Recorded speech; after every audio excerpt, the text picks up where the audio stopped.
ത്രിയേക ദൈവത്തിന് സ്തുതി. യേശുവിൽ സ്നേഹവന്ദനം. എല്ലാ അനുഭവങ്ങൾക്കായും ദൈവത്തിന് സ്തോത്രം പറയാമെങ്കിൽ സംതൃപ്തമായ ജീവിതം നയിക്കുവാൻ കഴിയും. സന്തോഷത്തിലും ദുഃഖത്തിലും സ്തോത്രം ചെയ്യുവാൻ കഴിയണം.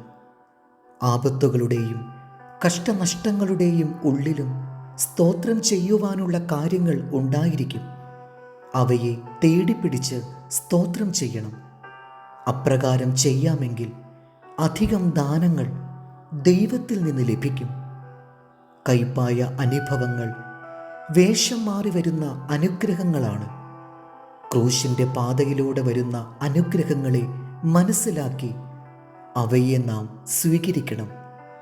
പ്രസിദ്ധ വേദപുസ്തക പണ്ഡിതനും ഭക്തനുമായ മാത്യു ഹെൻറിയുടെ വിലപിടിപ്പുള്ള പല സാധനങ്ങൾ ഒരു രാത്രിയിൽ മോഷ്ടാക്കൾ എടുത്തുകൊണ്ടുപോയി. അടുത്ത ദിവസം ഡയറിയിൽ അദ്ദേഹം ഇപ്രകാരം എഴുതി: ഞാൻ പല കാര്യങ്ങൾക്കായി സ്തോത്രം പറയുവാൻ കടപ്പെട്ടിരിക്കുന്നു. എൻ്റെ ധനം മോഷ്ടിച്ചെങ്കിലും എന്നെ കൊല്ലാതിരുന്നതിനാൽ ദൈവത്തിന് സ്തോത്രം. മുഴുവൻ ധനവും കൊണ്ടുപോയില്ലല്ലോ, അതിനായി സ്തോത്രം.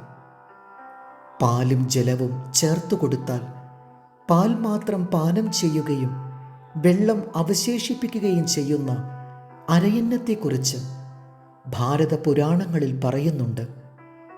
സുഖദുഃഖ സമ്മിശ്രമായ ജീവിതാനുഭവങ്ങളിൽ നന്മയായുള്ളത് കണ്ടുപിടിച്ച് സ്തോത്രം പറയാമെങ്കിൽ ജീവിതം സന്തോഷപ്രദമാക്കാം.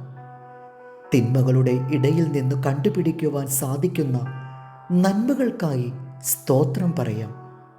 ലഭിച്ച നന്മകൾ ചുരുക്കമെങ്കിലും നന്ദി പറയുന്നവർക്ക് ദൈവം അധികം അനുഗ്രഹങ്ങളെ നൽകും. സങ്കീർത്തനങ്ങൾ 107:1. യഹോവയ്ക്ക് സ്തോത്രം ചെയ്യുവിൻ, അവൻ നല്ലവനല്ലോ, അവൻ്റെ ദയ എന്നേക്കുമുള്ളത്. ദൈവം നമ്മെ അനുഗ്രഹിക്കട്ടെ. കർത്താവിൽ എളിയ ശുശ്രൂഷകൻ ഈരാളിലച്ചൻ.